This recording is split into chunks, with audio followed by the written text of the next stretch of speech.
Oke, kali ini kita akan membahas tentang teori konsumsi. Teori konsumsi itu ada dua, ada teori kardinal dan teori ordinal. Nah, kalau teori kardinal kepuasan dapat diukur, ada nominal angkanya seperti ini. Nah, kalau teori ordinal kepuasan tidak dapat diukur. Oke, yang pertama soalnya tentang teori kardinal. Kepuasan total seseorang dalam mengonsumsi suatu barang akan terus meningkat pada saat kepuasan marginal titik-titik, gitu ya. Nah, ini soal UTBK tentunya. Nah, jadi saat kepuasan totalnya meningkat, jadi TU-nya meningkat, saat TU-nya meningkat, maka MU kayak gimana? Oke. Sebenarnya lebih mudah nanti dijelaskan lewat kurva. Nah, tapi bisa juga lewat angka, ya.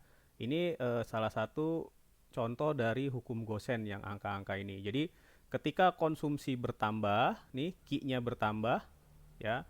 Jadi Q-nya bertambah dari 0, 1, 2, 3, 4, 5, 6, 7 sampai 7 contohnya. Ini contoh aja angkanya. Nah, TU-nya menambah dulu. Awalnya dia menambah dari 10 ke 15 ke 18 ini nambah. Kemudian turun sampai titik 0. Ya, MU-nya langsung turun. Ya, jadi MU tuh nggak boleh naik, dia langsung turun. Jadi ini contoh hukum Gosen. Jadi kita bisa menjelaskan soal ini pakai hukum Gosen yang pakai angka-angka lebih mudah. Nah, kurva juga nanti lebih mudah lagi. Nah, jadi kalau misalkan kita lihat saat TU-nya meningkat nih, 0 ke 10 ini meningkat. Ini masih meningkat.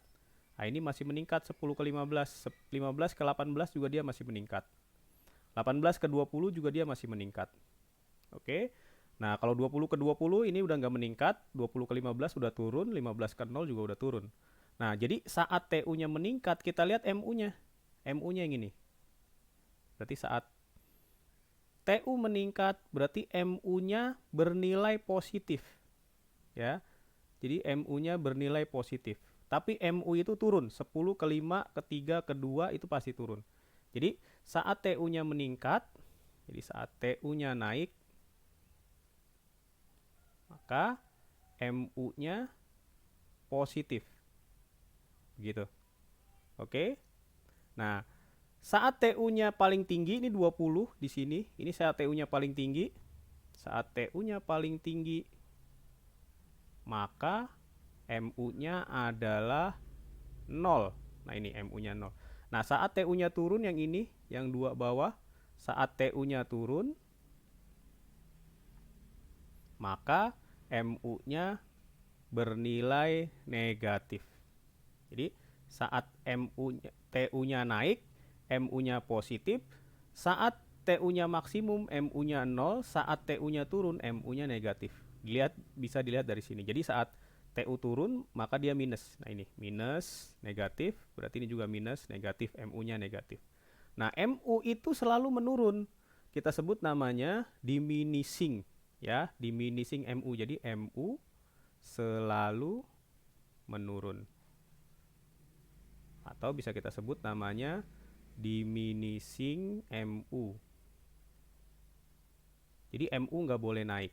Jadi ketika kita mengonsumsi satu barang, total kepuasannya 10.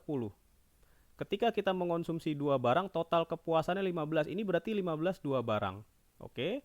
Kalau barang pertama memberikan rasa puas 10, satu doang. Nah, barang kedua satu doang, barang kedua aja, berarti dia memberikan rasa kepuasan 5. Jadi kalau kita totalin 15. Jadi 15 ini dua barang, sedangkan barang kedua aja itu 5 aja, ya. Barang kedua rasa puasnya 5, jadi kalau totalin 15. Jadi eh, secara barang, maka konsumsi berikutnya barang kedua ketiga tentunya di bawah kepuasan barang pertama. Jadi 10, 5 turun terus dia. Oke, tapi totalnya naik karena ini total 2 barang, ini total 3 barang. Begitu. Kalau kita jelaskan pakai kurva, jadi MU itu selalu menurun yang ini. Nah, ini berarti MU-nya selalu menurun. Jadi MU nggak boleh naik, dia selalu menurun. Nah, TU itu dia naik dulu baru turun. Saat MU-nya positif, saat MU-nya positif di segmen ini MU positif. Nah, di segmen ini MU-nya positif karena dia di atas garis, MU-nya positif. Berarti TU-nya sedang naik. Yang ini, TU-nya naik berarti. Sampai sini, ya. Jadi saat TU-nya naik, MU-nya positif. Jadi saat TU-nya positif, saat MU-nya positif, TU-nya naik. Nah, saat TU paling tinggi di sini berarti MU-nya 0. Oke. Nah, saat MU-nya negatif di bawah sini berarti dia negatif. Nah, TU-nya sudah mulai menurun. Gitu ya. Ini sebenarnya berlaku buat segala fungsi, bisa TP, TU, tapi bedanya kalau MU dia harus turun saja ya, diminishing MU. Jadi bisa kita lihat di soal ini saat TU-nya meningkat, maka marginal utility-nya positif. Berarti positif lebih besar dari 0 yang ini. Positif berarti dia lebih besar dari 0 dan MU itu selalu menurun. Jadi kalau meningkat pasti salah, kalau meningkat pasti salah. Dan dia lebih besar dari 0 artinya dia positif yang ini. Oke, itu yang pertama teori kardinal. Yang kedua kita lanjutkan ada namanya teori ordinal. Kalau teori ordinal biasanya di soal UTBK itu berkaitan dengan kurva indiferen. Ya, kurva indiferensi. Oke, soalnya seperti ini. Biasanya yang paling sederhana yang ditanya ciri-ciri dari kurva indiferen. Jadi kurva indiferen memiliki sifat berikut atau ciri berikut kecuali yang ditanya. Nah, ini kurva indiferen. Jadi dalam kurva indiferen ada garis vertikal. Vertikal ini adalah jumlah barang yang dikonsumsi. Jumlah barang yang dikonsumsi diumpamakan di sini barang X. Garis horizontal juga sama jumlah barang yang dikonsumsi. Tapi barangnya harus berbeda, maka kita kasih di sini Y. Jadi harus dua jenis barang, bukan satu jenis barang, dua jenis barang yang berbeda. Nah, kurva indiferen digambarkan menurun dari kiri atas ke kanan bawah kayak gini. Ini namanya kurva indiferen. Indiferen curve. Oke, jadi dia menurun dari kiri atas ke kanan bawah. Oke, yang pertama kurva ciri-cirinya menurun dari kiri atas ke kanan bawah, berarti ini benar. Nah, yang kedua, cembung ke arah titik origin. Jadi dia cembung. Dia nggak boleh garis lurus. Jadi segmen ini harus melengkung ya. Nggak boleh dia garis lurus. Kalau garis lurus salah. Kalau garis lurus namanya linier. Nah, kalau ini tidak linier berarti dia. Nah, berarti nomor pilihan 2, B juga betul. Titik sepanjang kurva memiliki tingkat kepuasan yang sama. Nah, jadi sepanjang kurva indiferen, maksud dalam satu kurva ini, garis biru yang pertama ini, IC1, ini rasa puasnya sama. Kombinasi konsumsinya bisa beda. Misalkan di titik A, kita konsumsi barang X-nya banyak, konsumsi barang Y-nya sedikit. Nah, itu rasa puasnya sama kalau kita mengonsumsi di titik B sini. Barang X-nya lebih sedikit, barang Y-nya lebih banyak. Itu rasa puasnya sama. Ataupun kita mengonsumsi di sini di titik C, nah ini juga rasa puasnya sama. Berarti barang X-nya lebih sedikit, lagi barang Y-nya lebih banyak lagi, itu pun rasa puasnya sama. Selama dia masih satu garis biru ini, IC1, maka rasa puasnya sama dimanapun dia mengonsumsinya, dimanapun titik dia mengonsumsi, bisa di sini atau dimanapun. Kalau dia masih satu garis, rasa puasnya sama. Makanya kurva indiferen bisa kita sebut kurva indiferen itu adalah kurva kepuasan sama.